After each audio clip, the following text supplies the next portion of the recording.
Quando a mãe biológica de seu filho adotivo, Miguel, apareceu e o quis de volta, Emily prometeu revidar.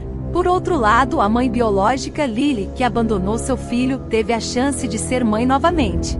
Afinal, quem merece ser a mãe de Miguel?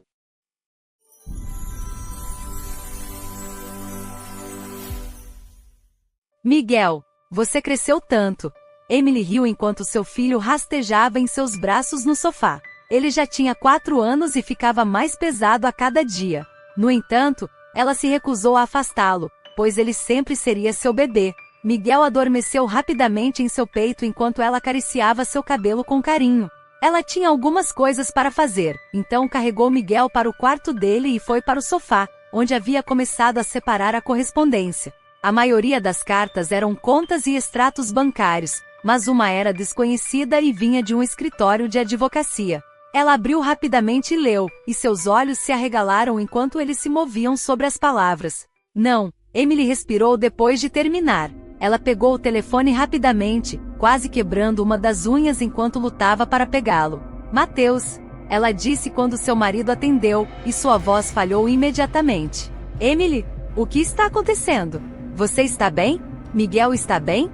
Mateus perguntou, em pânico porque Emily não era uma mulher emotiva. Mateus, eles querem tirá-lo de nós. Emily respondeu com dificuldade para falar, porque seus gritos eram impossíveis de conter. O quê? Quem? Por quê? Perguntou Mateus. Sua voz tornou-se feroz como se estivesse se preparando para uma luta. Recebemos uma carta do escritório de um advogado. A mãe de Miguel nunca abriu mão de seus direitos parentais para ele. Nosso caso de custódia é baseado em informações falsas. Ela continuou fungando e tentando ser mais clara. O quê? Ela não pode fazer isso. Ela abandonou nosso filho no lixo. Emily, vamos lutar contra isso. Ligue para o Sr. Ferreira agora. Não vamos deixá-los fazer isso. Miguel é nosso. Mateus afirmou com firmeza. Ele teve que passar por uma cirurgia depois, então eles se despediram. Depois daquela carta angustiante e do telefonema ansioso, Emily se lembrou de quando o encontrou pela primeira vez e se emocionou com a lembrança. E se eu não tivesse saído? Como chefe de administração do hospital da cidade, ela não poderia sair, mas de alguma forma, ela fez. Seu marido, Mateus, e sua equipe de médicos tentaram salvar uma criança, mas não conseguiram. A criança pertencia a alguns vizinhos, que Emily sempre invejou por terem a família perfeita. Mas eles perderam o filho por um erro descuidado, e Emily não aguentou. Ela sonhava em ser mãe, mas não parecia biologicamente possível, já que ela e Mateus estavam tentando há muito tempo. Quando o marido lhe deu a notícia, seu escritório estava muito abafado e ela saiu, para os fundos do hospital, para tentar encontrar um pouco de paz ou gritar com Deus, talvez. Em vez disso, Emily ouviu um choro vindo da enorme lixeira. Ela correu na direção daquele som, apenas para encontrar uma caixa suja, e dentro dela estava o bebê de 1 ano mais lindo que alguém já tinha visto. Claro, Emily fez de tudo para encontrar os pais. O hospital tinha conexões com os assistentes sociais da cidade. Emily e Mateus o acolheram quando não conseguiram encontrar seus pais, e estavam prestes a colocá-lo em um orfanato, mas não o fizeram. Foi a melhor decisão que já tomaram. 3 lindos anos se passaram, e ela podia sentir a conexão com seu filho como se fosse dela. Eles o chamaram de Miguel porque ninguém conseguiu encontrar registros oficiais e se tornaram seus tutores legais. Eles planejaram se tornar seus pais oficiais em breve, mas agora estavam ameaçados por alguns detalhes legais. Emily fez o que o marido disse e ligou para o advogado. Depois de falar com ele, ela se sentiu um pouco melhor, mas ela ainda foi ao quarto de Miguel e sentou-se ao lado dele. Eu nunca vou deixar ninguém te tirar de casa, ela prometeu, beijando sua testa enquanto ele dormia profundamente. Há 1 ano atrás. Ouça, eu não sou seu inimigo, disse o Sr. Braga pacientemente. Sou assistente social correcional e meu trabalho é garantir que você retorne à sociedade adequadamente. Ninguém quer você de volta aqui ou uma recaída nas drogas. Tudo bem, disse Leia, cruzando os braços. Ela se sentou em sua mesa em um escritório mal iluminado. Leia havia sido libertada da prisão, mas sua reentrada na sociedade não estava indo tão bem. Ela estava limpa, sem tomar nenhuma droga, o que a colocou em apuros em primeiro lugar, mas ela não estava indo bem. Eu entendo que você ainda não acredita em mim, mas estou aqui para ajudar, suspirou o homem de 30 e poucos anos, folheando alguns documentos em sua mesa. Você não pode me ajudar. Ninguém pode. O melhor que posso fazer é arrumar um emprego e tentar continuar, disse Leia, encolhendo os ombros. Não sei por que ainda estou viva enquanto meu filho não está mais vivo. Seu filho? O Sr. Braga ergueu os olhos, surpreso. Sim, meu bebê. Eu deixei em uma caixa dentro de uma lata de lixo à própria sorte, enquanto eu me encontrava com meu contato e ficava alta. Ela admitiu, olhando para baixo e umedecendo os lábios secos. Eu não mereço uma segunda chance. Todos merecem uma segunda chance, o Sr. Braga falou. Tem certeza que seu filho morreu? Não exatamente. Mas é a única possibilidade, ela murmurou firmemente. Não é a única possibilidade. A cidade inteira deve ter ouvido falar de um bebê encontrado sem vida em uma lata de lixo há 2 anos, disse o homem, entrelaçando os dedos sobre a mesa. Talvez eles nunca o tenham encontrado, disse Leia, recusando-se a olhar para ele ou mesmo considerar o que ele estava sugerindo. Eu vou te dizer o que posso fazer, Sr. Braga levantou um dedo. Vou entrar em contato com algumas pessoas. Conheço muitos funcionários do serviço social e do sistema de adoção. Realmente acho que seu bebê pode ter sobrevivido. Por favor, não, ela sussurrou dolorosamente e descruzou os braços. Não me dê falsas esperanças. Isso não é uma falsa esperança. Você não usa drogas há muito tempo. Você não é a mesma pessoa de alguns anos atrás, insistiu o Sr. Braga. Você ainda precisa de ajuda e apoio, mas acredito em você, tem um bom olho para as pessoas. Você só precisa de um pouco de trabalho, e se seu filho estiver por aí, lutarei com você para recuperá-lo. Realmente? Leia perguntou, sua voz falhando enquanto a umidade nublava sua visão. Realmente. Mas só se você prometer trabalhar em si mesma primeiro. Você vai precisar de um emprego e de uma boa casa. Compareça às suas reuniões de narcóticos anônimos e seja uma cidadã modelo, continuou o Sr. Braga, dando a Leia um profundo abraço. Tudo bem, ela concordou, movendo-se em sua cadeira para se inclinar mais perto. Vamos lá. Mas por onde eu começo? O Sr. Braga sorriu. Ele sentiu que ela daria seu melhor. 1 mês depois. Como? Oh meu Deus, Sr. Braga. Leia chorou feliz com a notícia que o Sr. Braga tinha acabado de dar. Seu filho estava vivo e passando bem. Eles estavam de volta em seu escritório, mas a atmosfera era muito mais brilhante. Muita coisa mudou para Leia nas últimas semanas. Ela tinha um emprego estável e logo poderia alugar sua própria casa para sair da casa de recuperação. Suas reuniões estavam indo bem e ela havia feito amigos. Mas nada foi tão incrível quanto ouvir que seu filho estava vivo.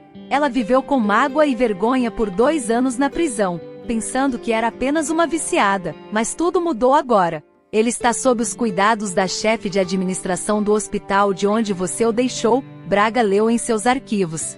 O marido dela é médico, e eles o acolheram imediatamente. Eles lhe deram o nome de Miguel.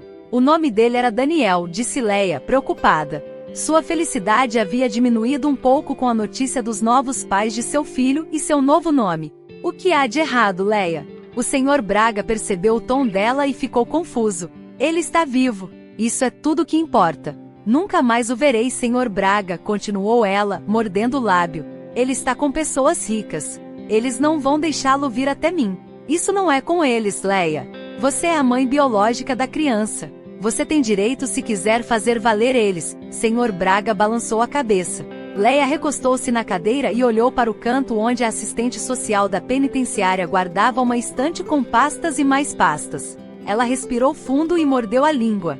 Se uma família rica estava criando seu filho, então ele não era melhor lá. Ela pode estar indo muito bem, mas ele tinha uma mãe e um pai. Ele poderia ter tudo no mundo, provavelmente. Leia voltou-se para o Sr. Braga. Não seria errado tirá-lo desse tipo de família? Ele terá tantas oportunidades com eles, pensou ela, inclinando-se para um lado. Sei que posso ser uma boa mãe, mas não poderei dar a ele o futuro que eles podem. Mas sou sua verdadeira mãe e ele deve saber de onde vem. Ouça, disse Braga. Na minha opinião, é melhor lutar do que viver arrependido para sempre. Leia olhou sem piscar para o Sr. Braga. Ela já tinha muitos arrependimentos na vida, mas esta era sua chance de consertar as coisas. Ela lutou para superar o vício e triunfou o suficiente para começar a reconstruir sua vida. Era a hora de ter seu filho de volta. Tudo bem.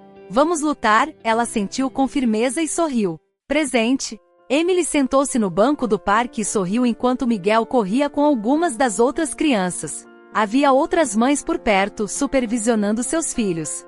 Foi o momento perfeito com o qual ela sonhou por muito tempo. No entanto, pensar em sua vida atualmente perfeita trouxe de volta sua situação atual. O advogado deles, o Sr. Ferreira, havia garantido a ela e a Mateus que nada sairia do processo que a mãe biológica de Miguel estava abrindo para a custódia. Ela tem um histórico de uso de drogas, abandonou o bebê no lixo para ficar chapada e foi mandada para a prisão, zombou o Sr. Ferreira durante o último encontro. Eu posso facilmente entregar este caso a um dos estagiários. Emily ainda estava preocupada. Ela estaria sempre preocupada. Ela era uma mãe. Nessa nota, outro pensamento incomodou em seu cérebro. Algo que ela não queria contar a Mateus. Ela se perguntou se eles não deveriam dar uma chance à mãe biológica. Miguel era a carne e o sangue daquela mulher. Eles estavam fazendo a coisa certa lutando contra ela? Ele não se beneficiaria em conhecê-la? Mateus não entenderia. Ele amava aquela criança mais do que tudo, assim como ela, e sentia uma ameaça real ao status deles como pais de Miguel. Portanto, ela ficou quieta e eles lutariam contra essa estranha mulher, não importa o que. Mamãe, mamãe. Seu filho bateu em suas pernas, distraindo-a de seus pensamentos sombrios. Miguel, cuidado, querido. Você pode se machucar. Emily sorriu e acariciou seus cabelos. Mas ele queria mostrar algo a ela. Olha, eu tenho um caminhão novo. Ele disse enquanto levantava o caminhão para o rosto. Emitia sons e era vermelho vivo. Mas não era dele. Miguel, onde você conseguiu isso? Pertence a outro garoto? Emily se perguntou e começou a olhar em volta. Uma criança choraria ou gritaria se seu filho tivesse roubado deles. Não, mamãe. Roubar é ruim, disse Miguel com sua voz doce. Uma senhora me disse que era um presente só para mim. Uma senhora? Que senhora? Emily franziu a testa, ainda olhando ao redor do parque. Aquela senhora ali, continuou o filho. Ela me disse que era meu brinquedo. Ela vai me dar mais brinquedos em breve. Emily finalmente se levantou, olhando ao redor com uma expressão feroz. Lá estava ela do lado de fora da cerca do parque e olhando para trás. Oh Deus, não! Poderia vigiar o Miguel por um segundo? Ela perguntou à gentil senhora no banco ao lado que estava lá com seus netos. Claro, querida, a mulher mais velha sorriu, e Emily saiu. A senhora de casaco marrom a viu chegando e começou a correr. Ei, pare! Emily chamou com raiva. Você não pode ir embora assim. Leia parou. Ela não pretendia ter um confronto com ela. Tudo o que ela queria era ver o filho novamente e prometer a ele que logo estariam juntos novamente. Sim, ela perguntou timidamente, mas com firmeza.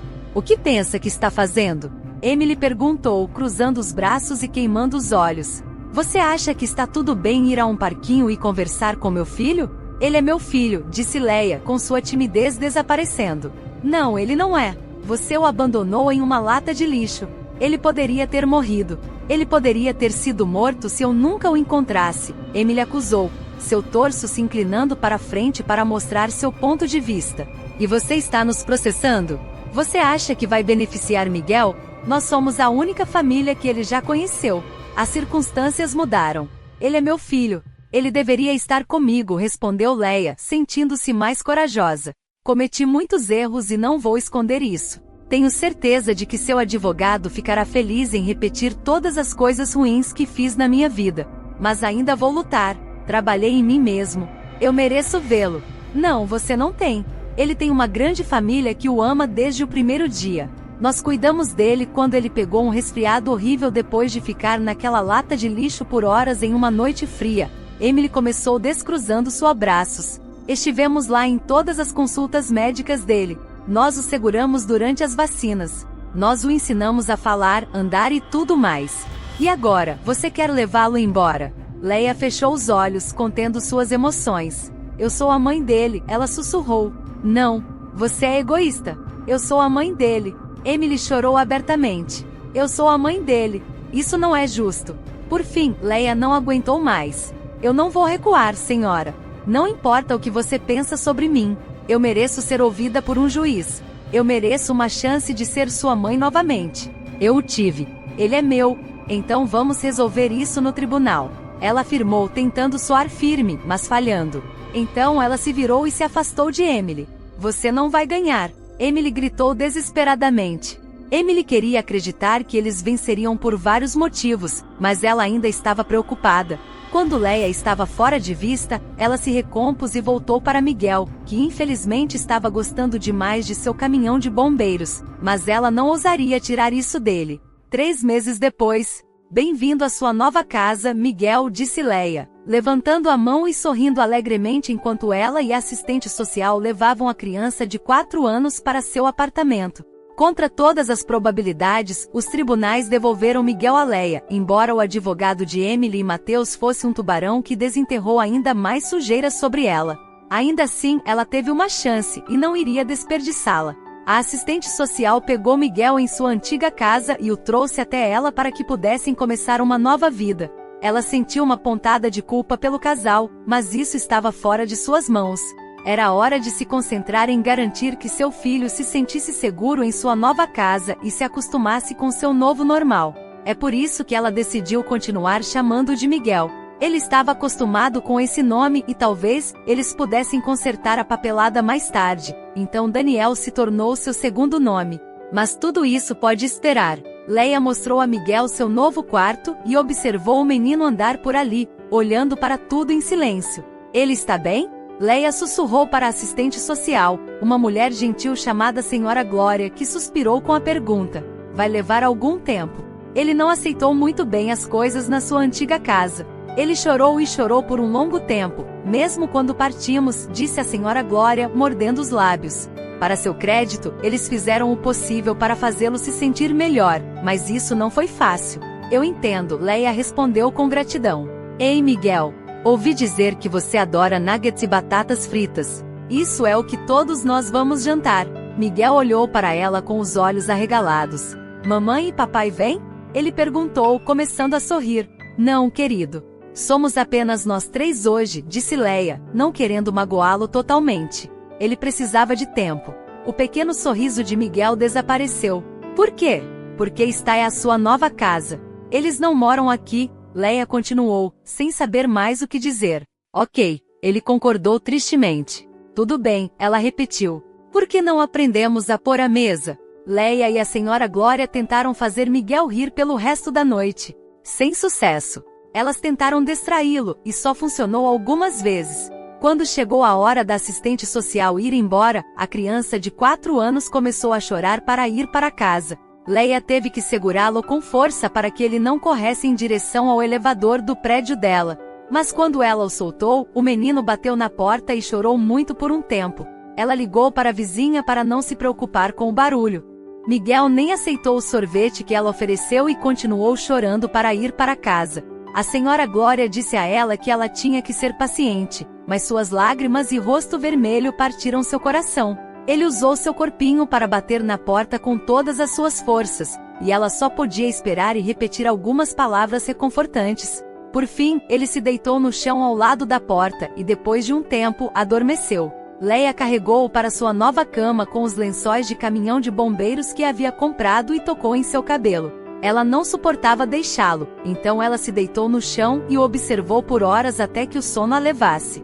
Mas quando seus olhos ficaram mais pesados, um pensamento a invadiu. Será que fiz a coisa certa? 4 semanas depois. Querida, Antônio ligou. Ele quer saber quando você estará de volta, Mateus persuadiu sua esposa gentilmente. Ela estava deitada na cama, desviando o olhar do marido, como fazia desde que levaram Miguel embora. Emily tirou uma licença do hospital para lidar com a perda de seu filho. Você encontrou uma maneira de processar o Sr. Ferreira? Emily perguntou sem emoção. Não vamos processar nosso advogado, Emily, ele suspirou, esfregando suas costas. Não foi culpa dele. O juiz tomou uma decisão e precisamos aceitá-la. Ela ergueu o tronco, virando-se para olhar para Mateus. Aceitar que nosso filho se foi? Ela perguntou, seu rosto se contorcendo. Sim, Emily. Sim, temos que fazer isso, ele retrucou. Mas ele não estava com raiva. Ele parecia desesperado e quebrado.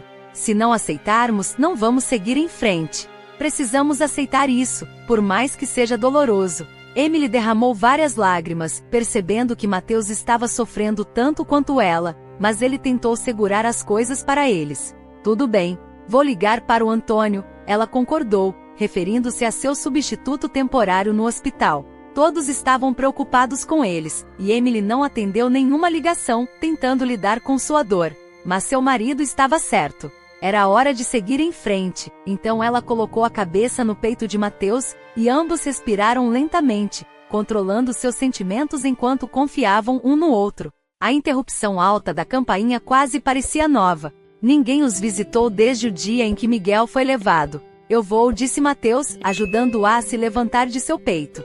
Eu vou também, disse Emily. É hora de acordar. Mateus sorriu tristemente, mas também havia uma pitada de esperança. Você? Ele perguntou depois de atender a porta e ver a mulher que destruiu sua família. Leia, Emily sussurrou atrás de Mateus. O que você está fazendo aqui? Está tudo bem? Mamãe.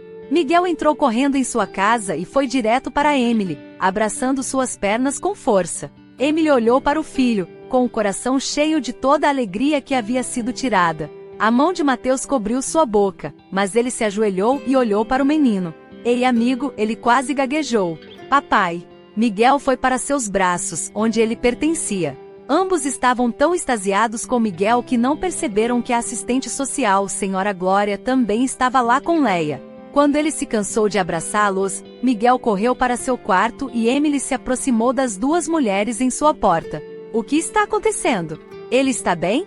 Ele está bem, Senhora Glória disse calmamente. Leia? Todos olharam confusos para Leia, mas a jovem respirou fundo. Você é a família de Miguel. Ele não estava se dando bem comigo. Vocês são os pais dele, e ele deveria estar com vocês. Eu não deveria ter tentado aceitá-lo de volta. Sinto muito. Achei que ele ficaria bem depois de um tempo, ela começou, a umidade acumulando em seus olhos. Oh, Emily sussurrou, envergonhada com o alívio que percorria seu corpo. Mateus pegou a cintura dela e a puxou para mais perto, como se tivesse medo de que Leia retirasse suas palavras. Então, podemos tê-lo de volta? Ele se perguntou.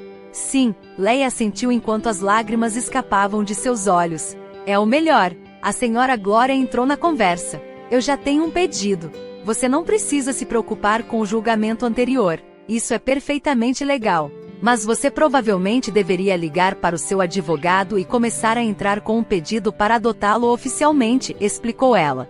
Você gostaria de entrar? Emily ofereceu, ainda insegura. Não, Leia balançou a cabeça, olhando para baixo. Nós devemos ir. Obrigada, mas sim, devemos ir, disse a senhora Glória, afastando Leia com cuidado e voltando para o carro. Espere, disse Emily, separando-se de Mateus por um segundo. Leia, você gostaria de nos visitar às vezes?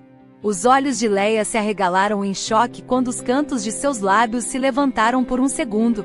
Tem certeza? Sim, disse Emily, aproximando-se deles. Miguel tem duas mães que só querem o melhor para ele. Acho que seria ótimo se ele tivesse você em sua vida. Sei que brigamos. Sei que algumas coisas foram ditas no tribunal. Lamento isso. Mas vamos consertar as coisas. Miguel merece todo o amor que puder receber. Leia começou a chorar abertamente e caiu nos braços de Emily. Obrigada, ela sussurrou. Muito obrigada. Obrigada a você também, Leia, por tentar ser melhor para ele, disse Emily de volta, e por saber o que ele precisava. Isso é tudo que uma mãe pode fazer por seu filho. Esta história chegou ao seu fim, mas nos deixa importantes lições de vida. Uma verdadeira mãe é uma pessoa que se preocupa com o bem-estar da criança acima de qualquer outra coisa. Emily e Leia eram mães de Miguel porque amavam e queriam que ele prosperasse. Nunca é tarde para corrigir seus erros. Leia trabalhou em si mesma e teve uma grande chance de trazer seu filho de volta, mas não era o melhor para seu filho, então ela corrigiu esse erro. Comente sua opinião e compartilhe esta história emocionante com sua família e seus amigos. Ela pode iluminar o dia deles e inspirá-los. Até o próximo vídeo.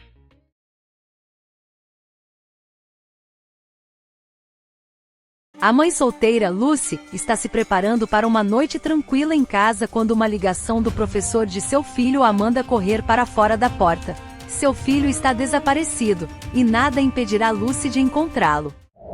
Lucy terminou de passar as roupas do filho, abriu uma garrafa de vinho tinto e sentou-se em frente à TV. A pequena casa suburbana estava tranquila porque seu filho, Patrick, estava em uma viagem de acampamento na escola. Ele estaria em casa no fim de semana, mas, por enquanto, Lucy estava gostando de ter algum tempo sozinha.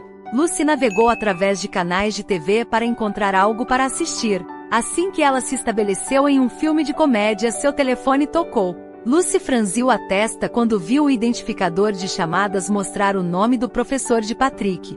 Oi, Sr. Randall, disse Lucy. Está tudo bem? Sinto muito, senhorita Stevens, lamentou Randall. Eu não sei como isso aconteceu, mas Patrick está perdido. O coração de Lucy bateu como um tambor, e sua boca secou como o deserto. O que? Lucy nervosamente mexeu com os itens na mesa de centro. O que você quer dizer, Sr. Randall? Como ele poderia se perder?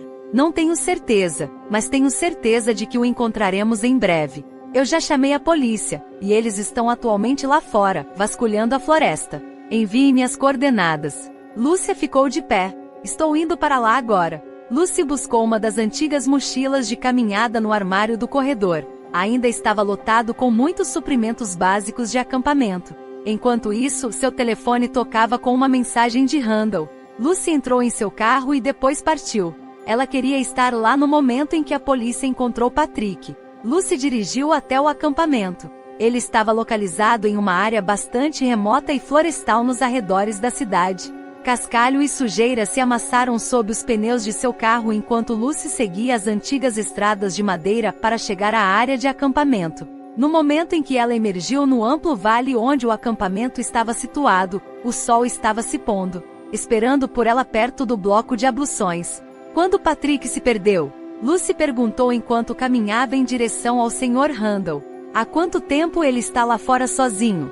Randall franziu a testa. Fizemos uma caminhada pela floresta esta manhã. Era uma trilha mais longa e difícil, então fomos devagar. Eu sei que Patrick ainda estava conosco quando paramos para almoçar. Randall passou os dedos pelos cabelos e suspirou. Mas não tenho certeza de quando ele se separou do grupo. Quando voltamos para o acampamento, ele estava desaparecido. Lucy olhou para as crianças que se moviam entre as tendas. Parte dela tinha certeza de que Patrick deveria estar entre eles, mas os rostos tristes e sérios das crianças lhe disseram o contrário. Ela então olhou para os pinheiros altos que marcavam a borda da floresta. Pensar em seu filho sozinho na floresta trouxe lágrimas aos seus olhos. Certamente um dos colegas de classe de Patrick notou que ele havia se afastado, disse Lucy. Você não estava usando o sistema de amigos? Randall suspirou. O amigo de Patrick machucou o tornozelo e teve que ser carregado a maior parte do caminho. Quanto aos outros? Questionei todas. Vou ter que apresentar um relatório ao conselho escolar, então eu tenho sido o mais minucioso possível. Para o inferno com o seu relatório. Meu filho pode ser ferido. Claro, sinto muito, senhorita Stevens, isso foi insensível da minha parte, mas tenho certeza de que Patrick está bem. A polícia provavelmente já o encontrou. Lucy fez cara feia para o professor, que estava lhe dando um sorriso brilhante e falso. Ficou claro que sua principal preocupação era se esse incidente afetaria negativamente sua carreira e não a segurança de Patrick. Bem, se algo aconteceu com meu filho, então você pode ter certeza de que vou exigir que o conselho escolar investigue. Lucy apontou para o Sr. Randall. E se você foi negligente de alguma forma? Eu não fui negligente. O rosto de Randall ficou vermelho de raiva. Como você se atreve a sugerir isso? Não é minha culpa que seu filho tenha decidido sair por conta própria. Lucy estava prestes a repreender Randall por culpar Patrick quando um grupo de pessoas apareceu através das árvores à beira da floresta. Era a polícia. Lucy correu em direção a eles, esquecendo sua discussão com o Sr. Randall. Quando se aproximou, Lucy examinou o grupo de policiais suados e de aparência cansada em busca de seu filho. Seu coração pulou uma batida quando uma figura menor surgiu entre duas árvores, mas um momento depois ela percebeu que era apenas uma mulher baixa. O medo tomou conta de seu coração em garras geladas quando ficou claro que Patrick não estava com o grupo. Lucy correu para o oficial na frente do grupo. Onde está meu filho? Por que você voltou sem ele? Você é a mãe? Bem, me desculpe, senhora, mas ainda não encontramos seu filho. O policial fez um gesto de apaziguamento. Infelizmente está ficando muito escuro para continuar pesquisando agora, mas... O quê? Mas você não pode simplesmente deixar meu filho lá fora da noite para o dia. Lucy agarrou a frente da jaqueta fluorescente do oficial.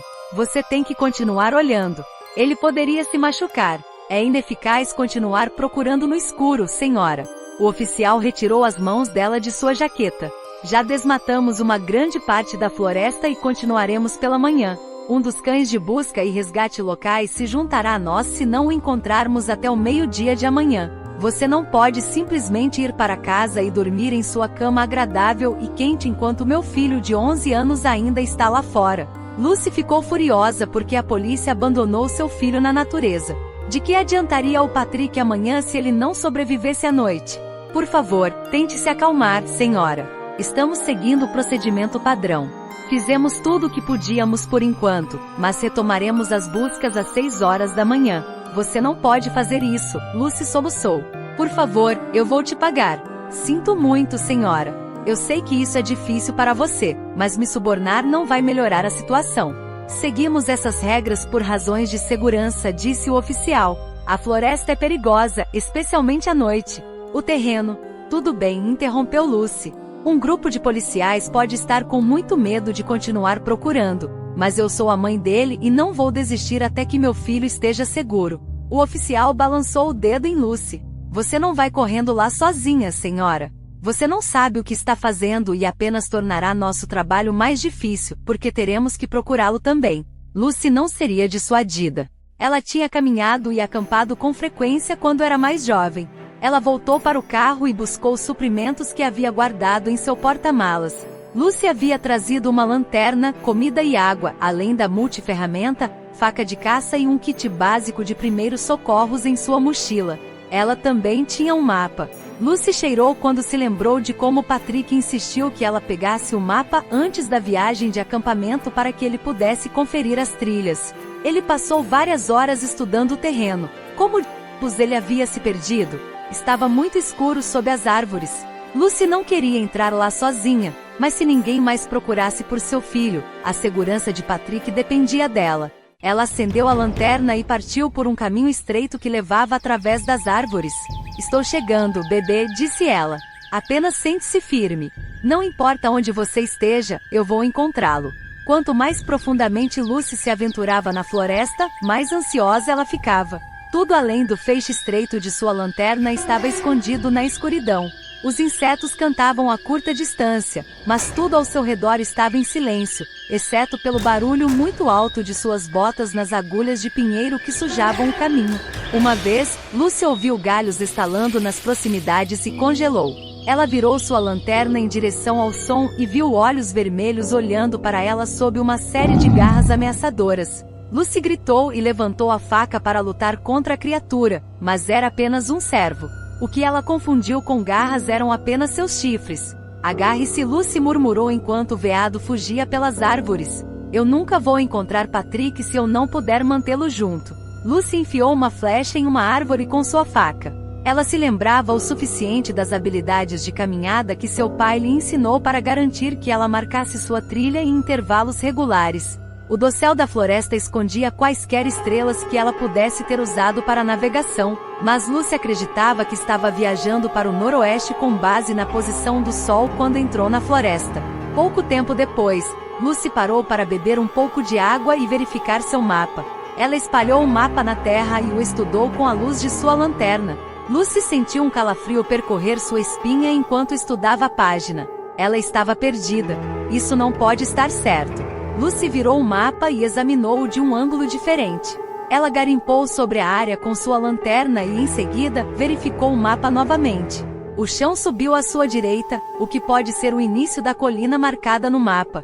Se fosse, então deveria haver um riacho nas proximidades. Lucy estudou o chão ao seu redor, mas não havia sinal de um riacho, seco ou não. Não importa o quanto ela forçasse os ouvidos.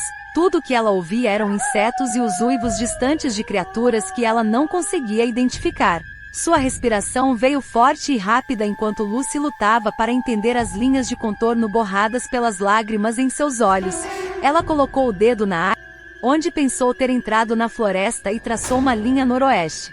Nada disso parecia certo. Pense, Lúcia, pense. Ela pressionou os calcanhares de suas mãos contra seus olhos. Se ao menos ela tivesse trazido uma bússola com ela. Se ela pudesse apenas vislumbrar a estrela polar, mas as malditas árvores eram muito grossas. Tinha que haver um caminho. Lucy ofegou quando uma ideia entrou em sua mente. Ela apressadamente arrumou seu mapa e partiu ladeira acima. Uma vez que ela chegou a um terreno mais alto, Lucy pegou seu telefone e abriu o aplicativo de mapa. Por favor, trabalhe, disse ela enquanto segurava o telefone no alto para melhorar suas chances de obter recepção. A mãe solteira ficou na ponta dos pés com o telefone erguido, mas não era bom. Ela estava muito fundo na floresta. Um gemido baixo de desespero escapou dela. E agora? O mapa não podia ajudá-la, mas ela tinha que continuar. Sua melhor opção era continuar indo na mesma direção, marcando árvores. Lúcia congelou. Ela se virou em círculo e estudou as árvores ao seu redor.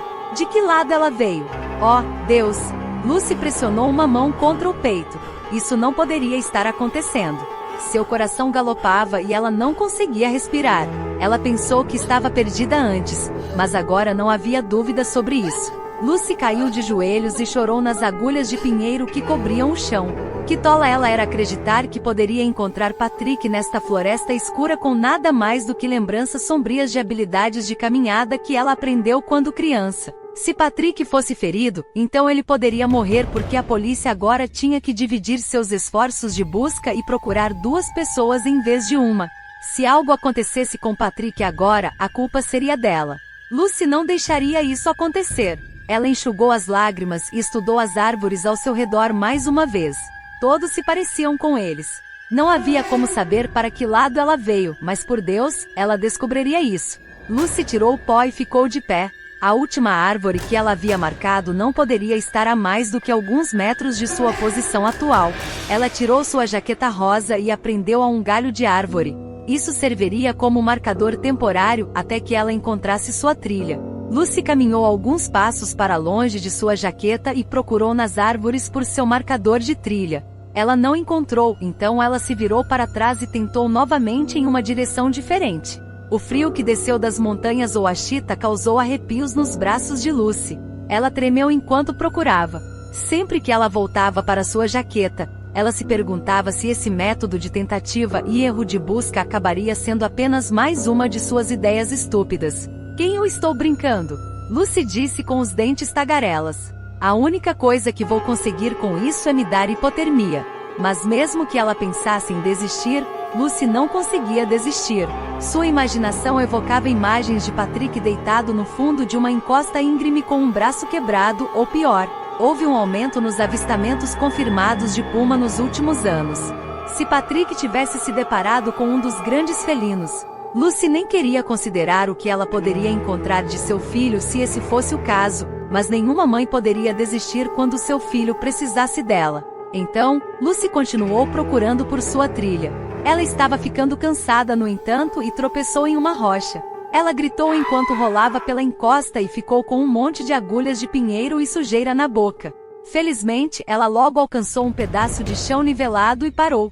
Lucy doeu por toda parte, então ela usou uma árvore próxima para ficar de pé. Ela mantinha um aperto apertado em sua lanterna durante sua queda, e agora a usava para verificar seus arredores. Uma linha de pincel achatado e marcas de derrapagem mostravam onde ela havia caído. Ela olhou para a árvore em que estava encostada, e toda a respiração deixou seu corpo. Ela tinha encontrado sua marca. Lucy recuperou sua jaqueta e se escondeu na base da árvore marcada. Ela percebeu agora que vagar pela floresta assim só terminaria com ela se machucando. Era mais seguro esperar o amanhecer e continuar então. Os galhos que Lucy reuniu da área pegaram fogo facilmente. Ela limpou as agulhas de pinheiro caídas e galhos ao redor do fogo por segurança e sentou-se em uma grande pedra. Lucy bebeu água e comeu um pouco enquanto se aqueceu. Lucy olhou para as chamas cintilantes e lembrou-se da última vez que ela e Patrick foram acampar, há 3 anos. Eles completaram a Lily Marsh Trail no Parque Estadual de Ponderosa e terminaram o dia fazendo esmores perto de uma fogueira como esta. Lucy sacudiu o olhar para longe do fogo para espiar a escuridão. Foi um passo que ela acabou de ouvir? Ela ouviu mais alguns momentos antes de decidir que provavelmente era apenas o crepitar de seu fogo. Ela ainda estava com fome, então ela removeu uma barra de granola de sua mochila. Quando ela segurou o invólucro para abri-lo, ela ouviu aquele som novamente. Desta vez, Lucy apontou sua lanterna entre as árvores e procurou a fonte. O noitebó soltou um grito alto e voou através das árvores. Lucy quase gritou, mas riu de alívio. Que bobagem dela ter medo de um pássaro. Naquele momento, algo bufou alto atrás dela. Lucy a congelou. Isso soava muito maior do que um pássaro. Lucy se virou e olhou diretamente para os olhos amarelos de um puma. Lucy saltou para seus pés e jogou o resto de sua barra de granola no grande felino. Bateu o projétil improvisado de lado e rosnou. Ela circulou para colocar o fogo entre ela e o animal. Saia daqui, ela gritou. Vai. Lucy chutou terra no puma e acenou com os braços no ar. O puma desapareceu atrás de uma árvore brevemente, mas logo estava de volta. A luz do fogo dançava através de sua pele avermelhada enquanto perseguia a céu aberto. Suas orelhas eram planas contra seu crânio, e ele se movia com a barriga baixa para o chão enquanto rosnava para ela. Ia atacar. Oh não, você não! Lucy arrancou um dos galhos em chamas da fogueira e acenou para ele. Gite, seu gato estúpido! O puma assobiou e se afastou, mas não saiu. Lucy percebeu que o gato deveria estar morrendo de fome, ou com raiva se não se assustasse tão facilmente. Ela apontou o galho em chamas para o puma enquanto ele circulava ao seu redor. Não havia como ela ter chegado tão longe para morrer agora. A faca dela. Se ela pudesse apenas pegar sua faca, ela estaria melhor equipada para se defender. Lucy olhou por cima do ombro para procurar sua mochila. Foi quando o puma atacou. Lucy gritou e bateu o puma sobre a cabeça com o galho em chamas. Então, sem pensar, ela correu. Foi só quando ouviu o puma perseguindo-a que Lucy se lembrou de que você nunca deveria fugir de um puma. Ela não tinha outras opções agora, infelizmente. Correr era a única chance que ela tinha de sobreviver. Lucy atravessou a floresta escura. Galhos lhe deram um tapa no rosto e rasgaram sua jaqueta, mas ela não diminuiu a velocidade. O grande gato estava logo atrás dela. Ela tirou a jaqueta e a jogou para baixo como uma distração. Lucy continuou correndo enquanto olhava por cima do ombro para ver se o puma ainda estava lá. Seu próximo passo pousou no ar em vez do chão. E a próxima coisa que Lucy sabia, ela estava caindo novamente. Raízes de árvores expostas golpearam Lucy quando ela caiu ao lado de um barranco íngreme, e ela pousou em uma cama de pedras duras. Ela bateu a cabeça contra um deles e ficou manca. Enquanto o puma procurava um caminho mais suave para baixo, o riacho que corria ao longo do fundo do barranco levou Lucy embora. Lucy acordou com um frio congelante e uma forte dor de cabeça. Ela não entendeu onde estava no início, mas depois se lembrou do puma. Lucy sentou-se e uma dor ofuscante passou por sua cabeça. Ela estava tremendo, e cada respiração parecia que ela estava sendo esfaqueada ao lado. Lucy verificou seus arredores à luz do amanhecer. O puma não estava em lugar algum para ser visto. O alívio de Lucy desapareceu rapidamente, no entanto, quando ela percebeu que estava em uma área completamente desconhecida. O barranco em que ela havia caído havia desaparecido. Em vez disso, ela estava deitada na margem pedregosa de um riacho de fluxo rápido. Todas as suas roupas estavam molhadas e ela não conseguia sentir os dedos dos pés. Um exame rápido confirmou que os braços e pernas de Lucy não estavam quebrados. Suas costelas, no entanto, estavam definitivamente feridas. Ela tentou se levantar, mas seus membros cederam sob ela. Lágrimas quentes correram sobre as bochechas de Lucy enquanto ela olhava para o céu pálido entre as árvores. Ela estava ferida, exausta e completamente perdida. Ela nem tinha visto um sinal de Patrick a noite toda, e agora, ela piscou. Uma luva azul estava em um tronco perto da água. O movimento chamou a atenção de Lucy. Uma fina nuvem de fumaça subia pelas árvores. Tinha que haver alguém por perto. Lucy reuniu toda a sua força e determinação para chegar às suas mãos e joelhos. Em seguida, rastejou em direção à fumaça. Depois de um tempo, Lucy podia andar usando um galho para apoio. Cada passo enviava um choque de dor através de seu corpo, mas ela seguia em frente. Logo, ela viu um telhado aparecer através das árvores. A fumaça vinha de uma antiga cabana construída em uma clareira. Um carro abandonado estava enferrujando na lateral da cabine, e ervas daninhas cresceram ao redor dele. Se não fosse pela fumaça, Lucy teria pensado que o lugar estava abandonado. Olá? Lucy subiu os degraus e bateu na porta. Alguém está em casa? Preciso de ajuda. A porta se abriu com um rangido alto quando ela bateu novamente. Lucy caiu dentro e gritou quando pousou no chão. Uma pequena figura foi silhuetada pela luz vinda de um fogão velho no outro lado da sala. Mãe? Lucy soluçou de alívio ao som da voz de seu filho. Patrick, é você? Os passos de Patrick trovejaram nas velhas tábuas de madeira enquanto ele corria para se juntar a Lucy. Ela gritou quando Patrick jogou seus braços ao redor dela em um abraço apertado. Cuidado, bebê, disse ela. Não tão apertado. Você está machucado? Patrick se inclinou para trás para franzir a testa para ela. O que aconteceu? É uma longa história. Ela acariciou sua bochecha e olhou para o filho. O mais importante é que eu te encontrei. Nós dois estamos seguros agora, então tudo ficará bem. O que podemos aprender com essa história emocionante? Nunca desista.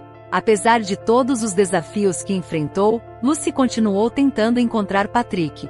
Eventualmente seus esforços foram recompensados. Não tente fazer tudo sozinho.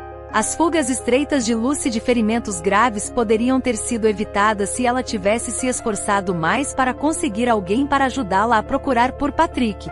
Compartilhe esta história com seus amigos. Pode iluminar seu dia e inspirá-los.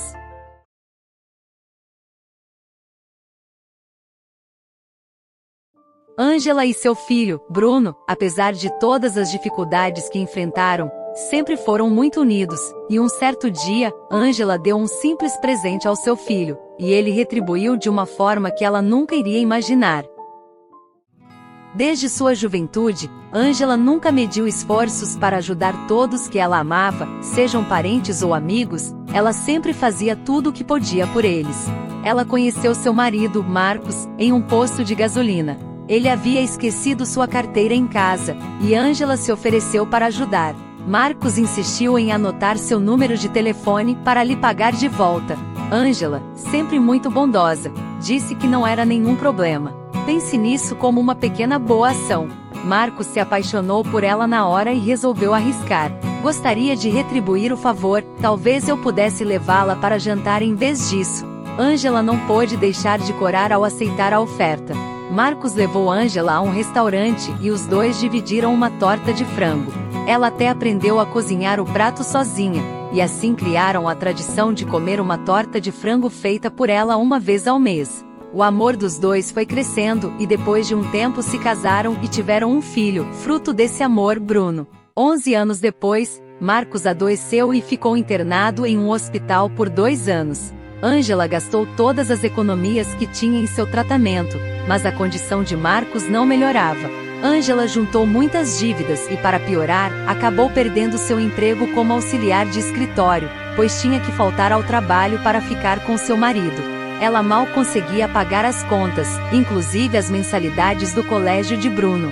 Ele sempre gostou de brincar com as outras crianças, mas o que ele adorava mesmo era andar de patins, mesmo não tendo seu, e brincando com os patins de seus amigos, que pegava emprestado. Bruno era um bom filho, obediente e aplicado nos estudos, e Angela se sentia mal por não poder pagar o melhor para ele. Ela precisava de auxílio do governo, vale-refeição e ajuda de sua família e amigos para pagar o essencial.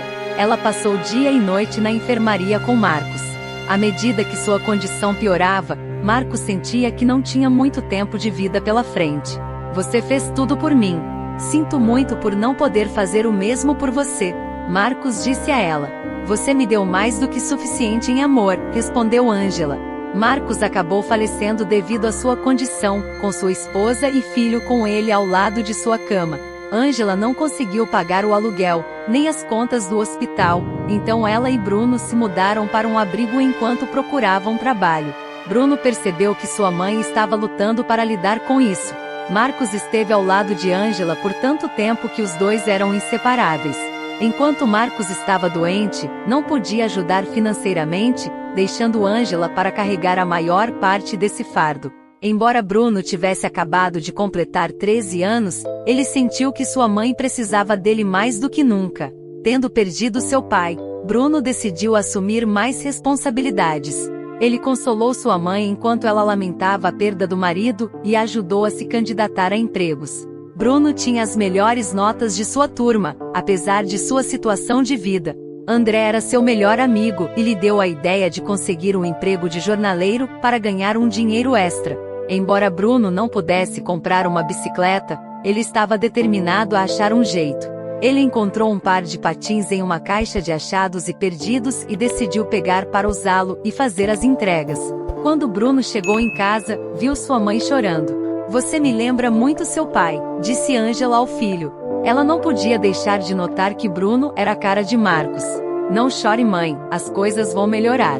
Vou trabalhar como entregador de jornais para ajudar a senhora." Ângela abraçou o filho e enxugou suas lágrimas. Ela lutou para encontrar um emprego permanente. Embora Ângela e Marcos tivessem origens pobres, suas famílias ficavam felizes em ajudar sempre que podiam. Lúcia, mãe de Marcos, foi até a casa de Ângela e sugeriu que se candidatasse como temporária para que ela pudesse ganhar dinheiro enquanto procurava algo mais estável. "Nós sempre cuidamos uns dos outros nesta família, não importa o que aconteça", disse Lúcia. "Aqui, pegue esse dinheiro." Embora o dinheiro não fosse grande, foi uma grande ajuda.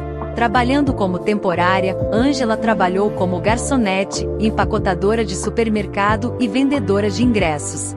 Enquanto trabalhava como vendedora de ingressos, ela encontrou um panfleto para um próximo evento. Era um torneio de corrida de patins com um prêmio em dinheiro. Ela mostrou para Bruno, pois já tinha visto ele andando de patins e parecia ser muito habilidoso. Bruno viu o panfleto e decidiu entrar na competição na categoria Sub-14 e, para sua surpresa, reconheceu um rosto familiar. Seu amigo da escola, André, estava competindo contra ele. Os dois dominaram facilmente em sua categoria de idade, com Bruno vencendo seu amigo por pouco e ficando em primeiro lugar. Enquanto os prêmios eram entregues, Bruno caminhou até André para parabenizá-lo. "Boa corrida, amigo", disse Bruno, oferecendo-se para apertar as mãos. Para sua surpresa, André o ignorou e saiu patinando. Os dois rapidamente passaram de amigos a rivais, desafiando um ao outro a cada passo. Os dois conseguiram disputar as competições estaduais e regionais, disputando constantemente o primeiro lugar. Bruno continuou trabalhando como entregador já que viajar para as competições também tinha um custo.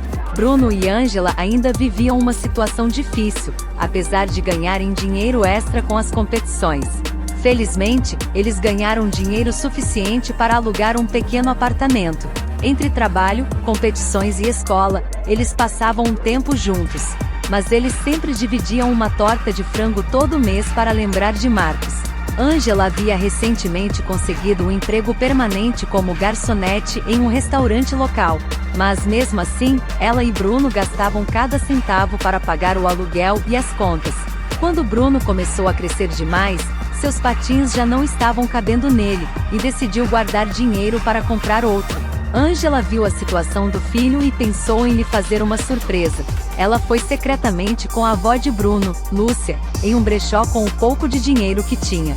Elas conseguiram encontrar um par que parecia estar em boas condições. O único problema era o preço.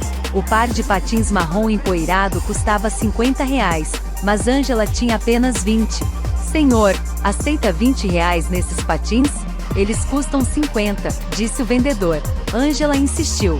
Como os patins já estavam ali há muito tempo, o vendedor acabou aceitando. Ela então conseguiu barganhar o preço para baixo e eles conseguiram o par com os últimos R$20 de Ângela do mês. Quando Bruno voltou de sua entrega de jornais e abriu a porta do apartamento, ele não podia acreditar em seus olhos. No chão havia um par de patins. Mesmo sabendo que eram de segunda mão, eram sua marca favorita de patins. "Muito obrigado, mãe. Você não tem ideia do quanto isso significa para mim. Eu prometo que vou pagar de volta", disse ele entusiasmado. "Meu filho, você não me deve um centavo. Apenas vá lá e faça o que você faz de melhor. Você sempre me apoiou e eu sempre vou estar ao seu lado", Ângela disse a seu filho. Bruno ficou determinado a se tornar um patinador de velocidade profissional e treinou ainda mais duro a cada dia. Depois de fazer sucesso no circuito amador, Bruno se preparou para seu primeiro torneio profissional 4 anos depois. 150 mil era o grande prêmio, e ele estava determinado a ganhá-lo para sua mãe. Sua rivalidade com André aumentou, pois os ex-amigos ainda se exercitavam na mesma academia e costumam competir nas mesmas competições. Embora não trabalhe mais como entregador de jornais, agora trabalha como mensageiro e, após um aumento recente, comprou o melhor par de patins do mercado. O torneio estava sendo realizado na mesma arena onde Bruno competiu pela primeira vez 5 anos antes. Ele chegou de manhã cedo para sentir o circuito. Ele deixou seus patins no vestiário enquanto compartilhava uma refeição antes da corrida com Ângela e Lúcia, que vieram apoiá-lo. Bruno viu André se aquecendo na pista 2 horas antes do início da corrida. Surpreendentemente, André estava usando o novo par de patins de Bruno. Bruno correu para verificar seu armário, apenas para ver que André realmente havia roubado seu par. Bruno percebeu que o tempo estava se esgotando, e com tanto dinheiro para ganhar, poderia ser tarde demais. Ele se sentiu derrotado no vestiário, relembrando que sua mãe comprou para ele seus patins marrons empoeirados anos atrás. Espere, é isso. Ele pensou, percebendo que ainda tinha seu antigo par. Faltando 90 minutos para a corrida, ele teve tempo suficiente para correr para casa e pegar seu velho par. Onde você está indo? Ângela perguntou, percebendo seu filho saindo correndo do vestiário em direção à entrada. Não se preocupe, mãe. Já volto, gritou Bruno. Felizmente, o apartamento deles ficava a apenas alguns quarteirões da arena, e ele sabia que voltaria com tempo de sobra. Pensando que havia superado seu inimigo, André sorriu quando viu Bruno saindo da arena. Para surpresa de André, Bruno voltou 30 minutos depois em seus velhos patins empoeirados. Eu sei o que você fez, André. Mas não importa. Bruno exclamou enquanto patinava na pista. Momentos antes da corrida, Bruno encontrou sua mãe e sua avó no meio da multidão. Ele acenou para elas e apontou para o céu. Eles entenderam que ele estava se dedicando a correr em homenagem a seu falecido pai. Bruno e André estavam pescoço a pescoço com uma volta pela frente, lutando pelo primeiro lugar. Bruno acelerou na frente de seu rival na curva final e assumiu a primeira posição, vencendo por apenas alguns metros. Bruno recebeu o prêmio em dinheiro e imediatamente patinou até Ângela e Lúcia. Ele entregou a sua mãe o prêmio em dinheiro de 150 mil, e os três compartilharam um abraço muito emocionante. Ei Bruno, posso falar com você? André perguntou enquanto se aproximava do alegre trio. André estava segurando os patins roubados e parecia nervoso. Eu quero pedir desculpas pelo que fiz e parabéns. Você é o verdadeiro amigo, disse ele enquanto tentava devolver os patins. Bruno olhou para a mãe. Ângela pareceu confusa com aquela conversa, mas percebeu o que havia acontecido ao olhar para os patins marrons empoeirados que comprou para o filho. Depois de uma pausa, Bruno olhou de volta para André, lembrando que eles já foram amigos. Obrigado, amigo. Mas quer saber? Pode ficar com eles. Eu tenho o melhor par de patins que R$20 podem comprar. Além disso, você vai precisar deles na próxima vez que eu te ver na pista, Bruno disse. André apertou a mão de Bruno antes de deixar a arena, lutando contra as lágrimas enquanto se arrependia de suas ações. 4 meses depois, Ângela estava se preparando para receber um jantar em sua nova casa. Mesmo já estando morando naquela casa há algum tempo, ela ainda não acreditava que aquela casa era dela. Bruno e Lúcia chegaram à porta da frente com presentes de boas-vindas. Torta de frango, alguém? Ângela exclamou enquanto sorria de orelha a orelha. Os três se sentaram para desfrutar da refeição favorita da família em frente a um retrato de Marcos na sala de estar. Você nunca vai adivinhar quem me mandou uma mensagem hoje cedo, Bruno disse com um sorriso atrevido. Lembra da cesta de achados e perdidos onde peguei meu primeiro par de patins? Os que eu tinha antes do par que mamãe me deu? Bruno perguntou. Bem, André doou o par que ele roubou de mim para o mesmo achados e perdidos. Ele me enviou a foto esta manhã, disse Bruno, rindo da ironia. Ângela olhou para o retrato de Marcos e se lembrou de como eles se conheceram. Vou lhe contar uma coisa que disse a seu pai quando nos conhecemos. Pense nisso como uma pequena boa ação, ela disse a Bruno. Se podemos aprender algo com essa história, é que uma boa ação é contagiosa, e quando fazemos o bem sem esperar nada em troca, somos recompensados. Esta linda história chegou ao seu fim, mas fique à vontade para ver outras histórias com emoção. Compartilhe esta história com seus amigos. Ela pode iluminar o dia deles e inspirá-los. Até o próximo vídeo.